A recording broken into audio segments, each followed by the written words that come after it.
Okay, welcome to McLean Forrester's Tech Tea, the podcast that you have to listen to. It's about the latest emerging technologies and things you just want to know. I'm Larry McLean, and you are? And I'm Heather McLean, and we are with McLean Forrester, LLC. Heather, what's your background? What qualifies you? What makes you bona fide to be here? I don't know. We'll let the listeners figure that out for themselves. But I have spent many years in tech. Retired Air Force officer, have a background in logistics. Have spent the last 10 or 11 years in technology, building amazing technologies for many Fortune 500 companies. Probably some things that you may have used on your phone or on the web. And I don't know. I just think it'd be great to sit and chat about that with Larry. And I think we have a lot of stories to tell. We always have stories. What do you think is the blend between working for federal government and or commercial? Because there's a lot of advancements in the commercial sector. So those are bringing in lots of advanced technologies, lots of advanced processes that potentially may not exist in the federal space. Would you agree with that? Totally. I mean, one of the reasons we wanted to start this company, my business partner, Rose Knight, and I, was because we had this extensive background in commercial tech and really felt like we could, one, build that out and bring a lot of value to a lot of customers in the commercial world, but also with our military background and our familiarity with the Department of Defense, really felt like we could bring that tech to the government. And, government doesn't always get the latest and greatest, but I think that there are many ways that we can do that. We'll delve into some of that in the future podcast, I'm sure. My background. So Larry McLean started in the Air Force many years ago. I was a communication officer. I ran a couple of global networks. Just a lot of interesting things, places, people, anything that a military career kind of affords anyone. The training, the leadership training, not only the technology training, but also the leadership training you get in the military is fantastic. And in some ways, I would call it unparalleled. At every stage in your career, you get this is the milestone you need to hit. This is the training you need. We need to prepare you for the next level. So at the end of my Air Force career, I did 27 and a half years, active duty Air Force, then retired from the Air Force and started for the Department of Defense and was a Department of Defense civilian up until about a month ago. Again, very same situation. You continue to move around in an organization, you continue to get additional training, certifications. Through my last employer, it was wonderful. They wanted me to do IT services, so I became an ITIL expert. They wanted me to lead the data management team. I went and was able to get a certified data management professional certification. And then lastly, emerging technologies. I received a certificate from MIT for digital transformation. Again, every milestone you hit, there's additional training, more tools. As a former boss say, more tools in your toolbox. And I love that phrase because that's what it is. As your career grows, you shouldn't stop putting tools in your toolbox. So that's me. The company, McLean Forrester. You touched on that, you and Rose. What was really the catalyst for you in your mind of I think I can do this. I believe that I have a company idea that could bring value. That's a great story. I'm happy to share that. I would say this goes back to 2023, 2022 and 2023 when Rose and I were both leading. We were both leading a 400-person software development organization within a large global IT company. And we started to go down a path the organization did where we were looking at layoffs.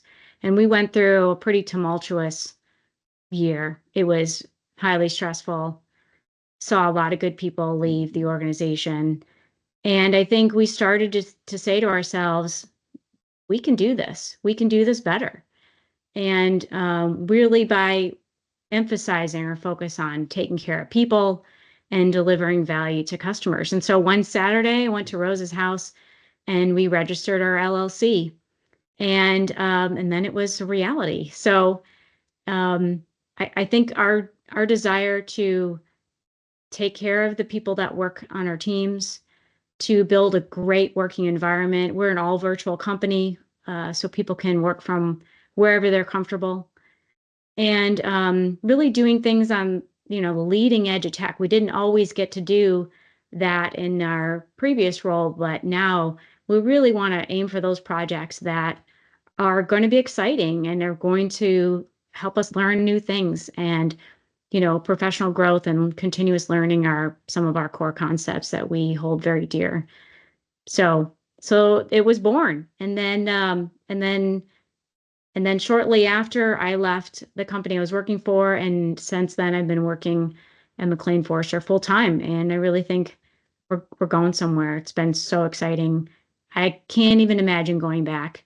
There's this great podcast that I listen to called The Corporate Escapee by this gentleman, Brett Trainer, who is also another corporate escapee. And it's really targeted more towards Gen X, towards my generation, people who are sort of disillusioned with corporate life and want to do their own thing. And so it's been great to know that there's a community of people out there that are going through the same thing. We're facing the same challenges. We can lean on each other. In fact, we got some information about how to run a podcast through that group. So it's wonderful to know that other people are tackling these things and also feeling the same way about corporate life. I will go back. Let's go back for a second to you mentioned you had to do a number of layoffs. And I recall when you were having to do that, that was a very stressful and troublesome time for you in the organization because you knew you had good people.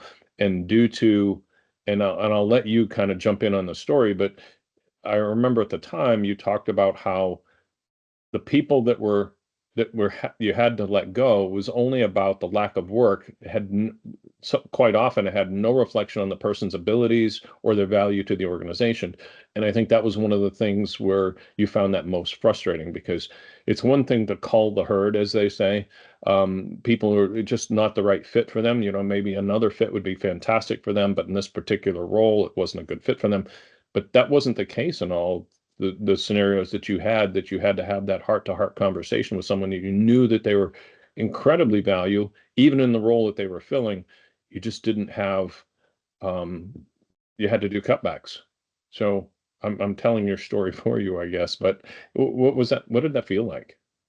I mean, it's never easy to let somebody go, and I think it's even harder when you want to keep them when they're providing value. Mm. So that's just one example of the ways that we thought we could handle things better. The ways that we thought we know how to run a company. We've done this before, basically at a pretty big scale, and we knew we could do things the way we really felt they needed to be done. What do you think if you were to try to sum up what is the vision for your company? That obviously that was a cornerstone piece of it, but what really is the vision of your company? Our vision is to bring technology to organizations that need it. So we want to be focused on delivering value. We want to be focused on emerging technology, things that are exciting and fun and new. And along the way, build a wonderful team of great people who, you know, we enjoy working with, and create an environment where those people want to work with us. It's actually a good time. We have a huge network of people ready to come work for us, and so as you know, we're working on our go-to-market strategy. We're working on sales, and I'm just so excited to bring all these fantastic folks onto our team as soon as we can. That to me is exciting because I know we got people ready to go who believe in us and who are ready to tackle some of these cool, amazing problems. Yeah, I think, and we'll touch on that in a minute about emerging tech because that's an exciting area for me as well. Um, I share the value. I share the vision with you. It's to go do new things. In my entire life, it's just been set up with understanding who I am and what motivates me. And what always motivates me is how can I make things better, which fit very well in my Air Force career because they always say that you have a limited time at each location and you need to leave things better than you found it. And so my whole career has been striving to make things better. I thrive on the challenge. I thrive on being able to make positive change. So that vision of yours of getting out there and helping companies and organizations get better. We're in the middle of the fourth industrial revolution with data and AI and all the things that you're reading about, but don't necessarily people don't necessarily have a grasp of, well, how does this affect me? How does this affect my company? How does this affect the people that I work with? What are the cause and effects of these great emerging technologies that are coming out? And I think that's where the McLean Forrester niche really, really settles in is I understand the technology. I understand the business. Let me help you bridge the two and break it down for you and help start that journey. Um, what are your values? I'll talk about our core values, our company, and you probably could guess what they are based on maybe some of our talk already, but innovation, trust, collaboration, and service. You and I are retired military, so service is a big part of who we are and what drives us. And so that also needs to drive our company. And then things like collaboration, how we work together, how we collaborate with customers, full transparency, open communication, just telling the news as soon as we know it. Those are things that we value that you can expect from us.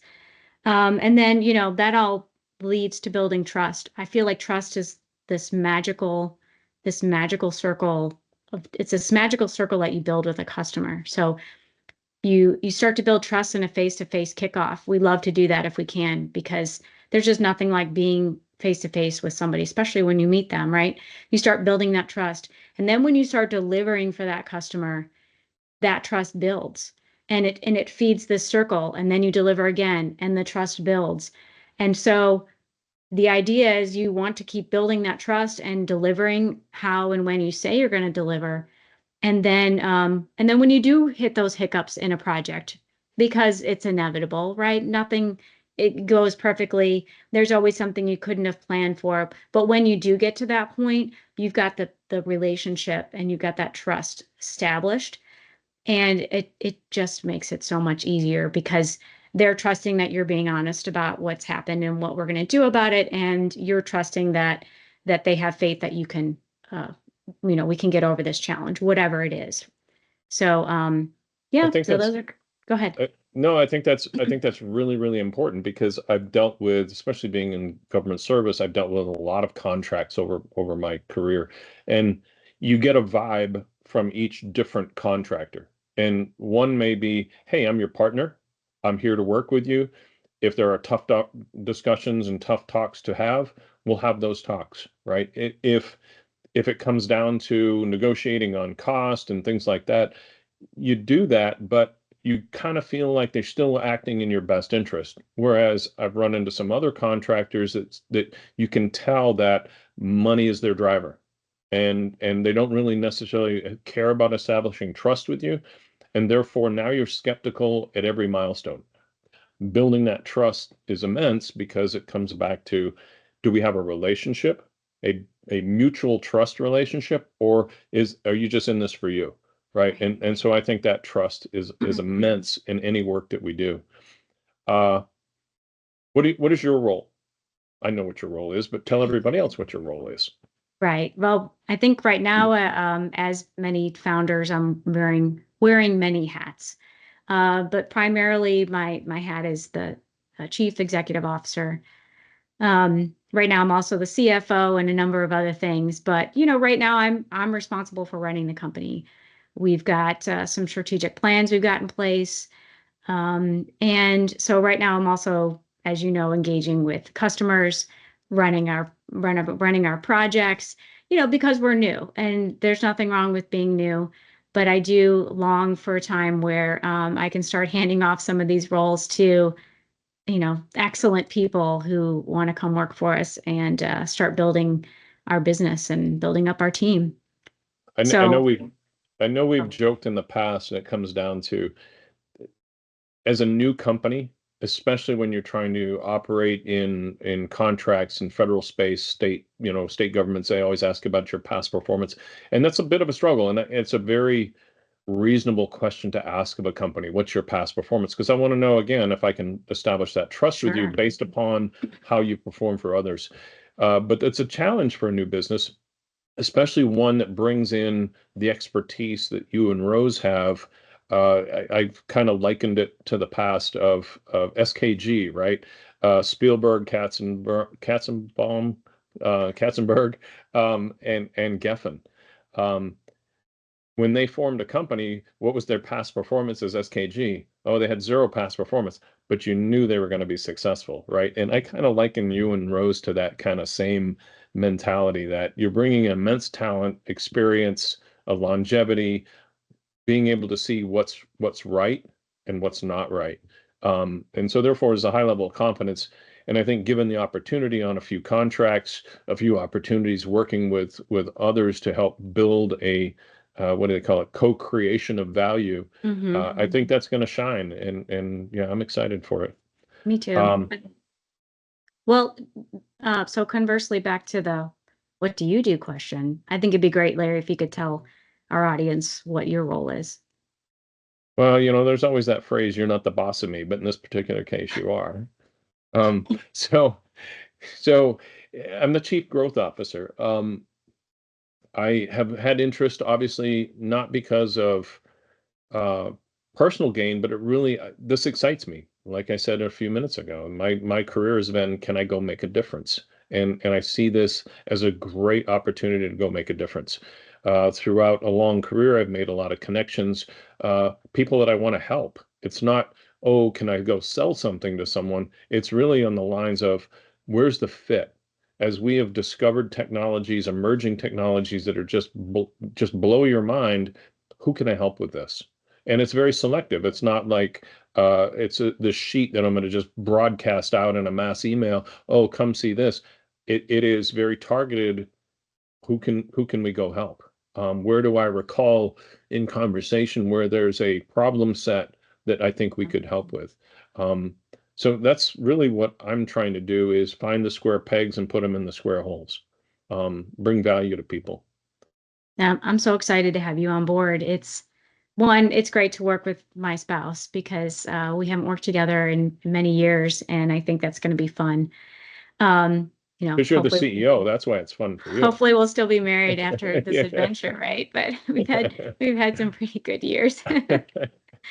But also because of what you bring to the table, and I've mentioned this to you before, but you constantly amaze me with when we're in a conversation with a potential customer or a partner, and and I forget sometimes how knowledgeable you are and how savvy you can be in those conversations. So it's exciting for me to have such a great partner. Oh, thank you. And ditto, but it comes back to experience. They say experience is having made those mistakes once before, and I made a lot of mistakes, so therefore, I feel like I'm experienced now. Um, I'm sure experienced at making mistakes too. uh, you had this question that I liked, is how did you become the leader you are today? You want me That's to a, that's a start? very that's a very packed up Yeah, kind I of love this question. question. Yeah. Yeah. I can't wait to ask some of our guests this question because I think we're going to learn a lot. For me, I really have to go back to my parents because they really gave me a good set of values and a great foundation for what is right and how to behave and how to interact with others and how to be a good person. So it kind of starts way back there for me. But then I have to give the Air Force a ton of credit because um, I may have had some natural leadership skills. I don't know, but they sure helped me hone them. As you mentioned earlier, like lots of training at every step of the way. When you were ready for a promotion, you have already been trained on how to be at that next level. And I did not see that in the corporate world for the most part. That's really disheartening because we got such great training and education and guidance and mentorship in the military. So Um, Learned a lot. And then, my time in the commercial world was invaluable. I started out managing a single project, a single software development agile team project, and it was very new to me. And I just fell in love with it. And then, then I started running a practice of delivery leadership. And then I went from there to being a senior director and managing the whole organization with a group of peers. And the things I've learned, the things that those other leaders taught me, I can honestly say I'm totally ready for this job. Now, that doesn't mean I'm not going to have challenges, but I feel like I've learned the right things that will help me conquer those challenges. And we won't name drop, but I've always been kind of amazed, especially being in the civil sector, seeing you in the commercial sector, go out to headquarters of companies, meet people who have established the company. Some of the great, commercial leaders in our country that people would be, wow, I didn't realize you'd met them or worked with them. Quite Yeah. amazing leaders who have built companies and built capabilities. Um, for me, my answer to that is very, very similar. Kind of felt like you were stealing my thunder there. My parents, I had a great dynamic of my parents. My mother was the very caring one, great, great connectivity. Again, comes back to do the right thing. My dad, who was a grocery store manager, and I worked in the grocery store, and there's kind of this opinion of us, the boss's son, and therefore, he's probably going to get special treatment. I quite often felt like it was the opposite. If there were three of us standing around goofing off, he would come by and chastise me to get his message out. And I understood why. I didn't have a problem with it. But there was one little quick story I'll tell where it was a really defining moment of there's a right way to do things. I was sweeping the floor with a big push broom, and he stops me and says I'm doing it wrong. And I'm thinking to myself, what the heck? I'm sweeping the floor. How can I be sweeping the floor wrong? And he showed me, took the time to show me. He says, you push the broom forward, you kind of tap it to get all the dirt out so you're not bringing the dirt back over that same area. And I had to admit at the time, reluctantly as a teen, right? I know everything. I had the realization, I guess I didn't know everything. And there really is a right way to sweep the floor with a big push broom. And that was kind of a defining moment that he was reinforcing in me is if you're going to do something, do it right. If you're going to do something, do it to the best of your abilities. And I won't go into any more of the kind of Air Force things, but I had some great supervisors. I had some great bosses. My first couple of bosses in the Air Force really set the tone. It was almost like we had a competition to see who got there first in the morning and who was the last to leave at the end of the day. And there was a right way to do things. So I'm very thankful I had leaders like that to show me the right way. Yeah. I think that scenario with you and your dad, I feel like we've been through that with our kids many, many times. And I hope in 20 years they're telling people how they How learned a good lesson out of that because, their whew, story. Yeah.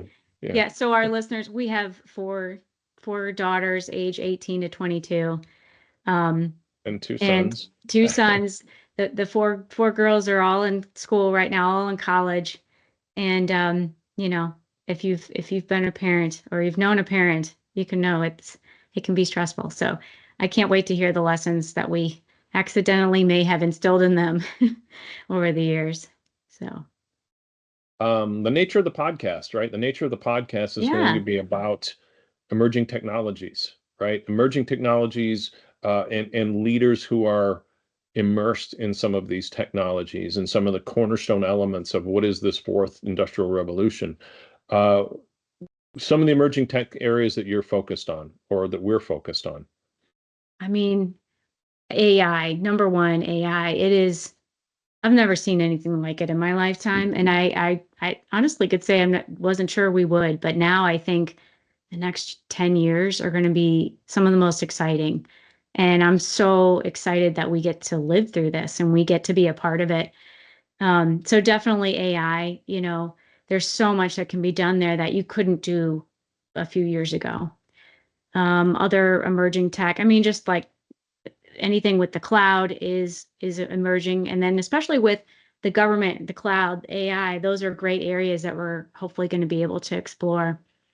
Um, I don't know, what would you add to that? You I, actually have better background in this than I do. the I guess the challenge, when people say AI as a general term, Mm-hmm. I I I get ruffled a little bit only because there are so many capabilities that AI assists in that spectrum, but it's still a very valid and accurate term.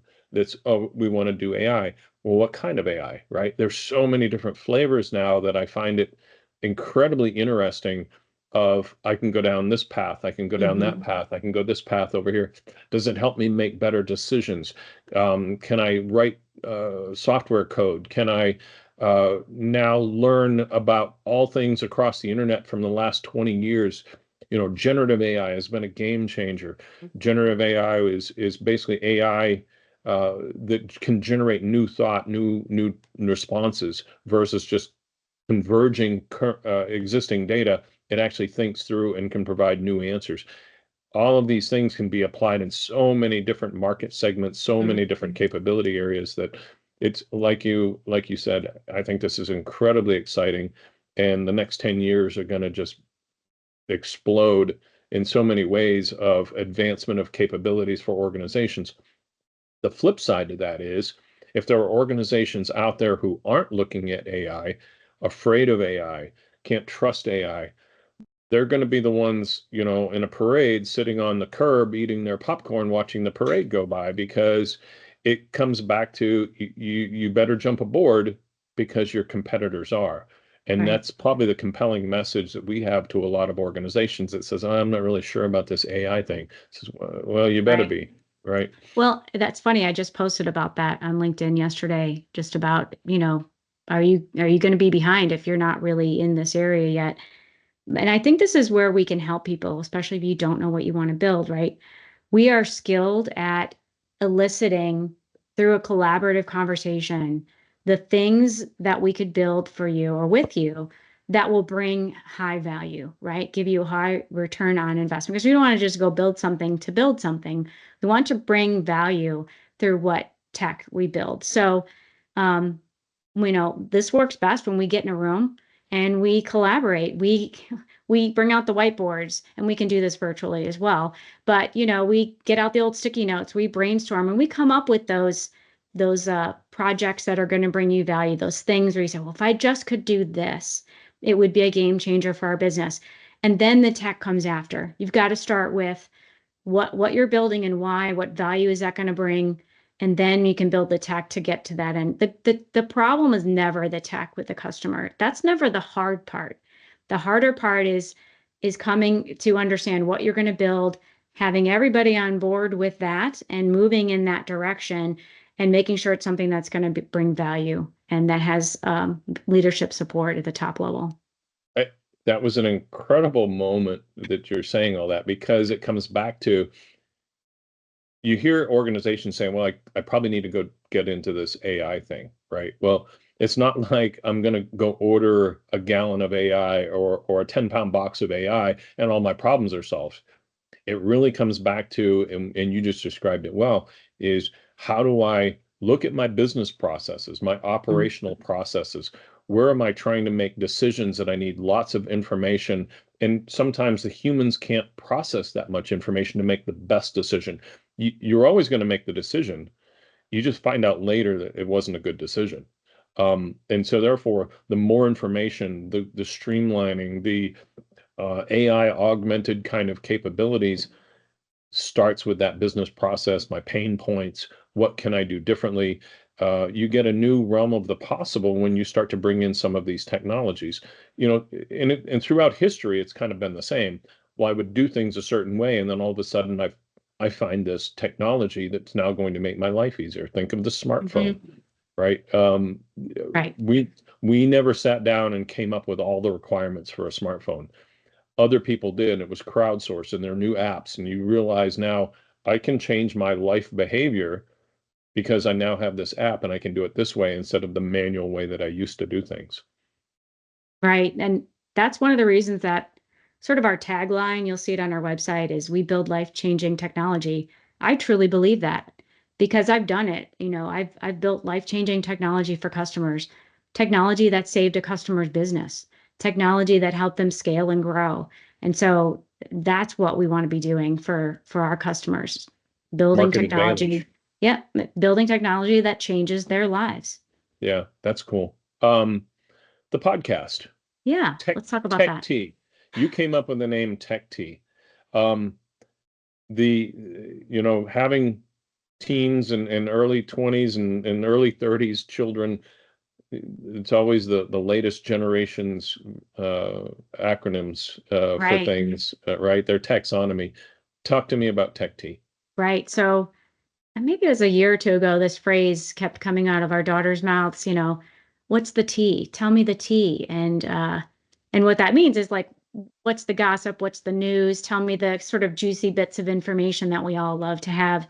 And so I thought this one might be a good name for our podcast because it's the tea about tech. We're going to talk about the latest, juiciest things. Um, and that's really where it came from. And you like the name, and so here we are. We're Tech Tea with McLean Forrester. Tech Tea. I love it. For all the people of this color hair generation, you go, what? Yeah. So But now they know. now they know. We're starting on day one, episode one. We're already providing education. So you can talk to your grandchildren, your children, etc., about the tea, right? Because now you know what it is. Um, what are some of the upcoming topics that we have? Oh yeah, good question. Um, I think we're going to focus on some of the capabilities that we're honing in on. One of them is AI assisted portfolio management. So that's where we can look at your applications. We have some very cool AI tools that will help us do that in a really easy, quick way, and help organizations make like the 5R determinations around their application. So, do I What retire are this application? explain the five Yeah, R's. retire, rehost, re-architect, rebuild. So you're taking a look at all the applications you have, and you're trying to figure out which ones do I move to the cloud, which ones should I modernize because they'll get me the highest ROI. So organizations are facing this problem right now because these systems that they're using have been around a long time, and it's hard to make decisions because up until now, it was really hard to get great data about those decisions. So anyway, I'm getting into the weeds, but that's an upcoming episode. I know you really want to talk about intelligent applications, which is kind of a new concept. We're going to talk about data, and you really can't do AI well without a good data foundation. And I know this is your sweet spot, Larry, so I'm excited for you to talk about that. I know we're going to share some things about agile software development, just software delivery in general. That's my sweet spot. So I'm going to talk a little bit about that in a future episode. What are the things you're looking forward to talking about? I think everything you just said is what I'm looking forward to because it comes down to there are a lot of technologies, a lot of capabilities that are out there that are still kind of foreign to people. And I think trying to do our best through this podcast to make them tangible, give good use cases, give good examples of how would this work. When, as an example, you just said intelligent apps, right? What is an What is that? intelligent application, right? I'm excited when we get to that episode to talk about here's what it would look like. Here's some examples that you have today.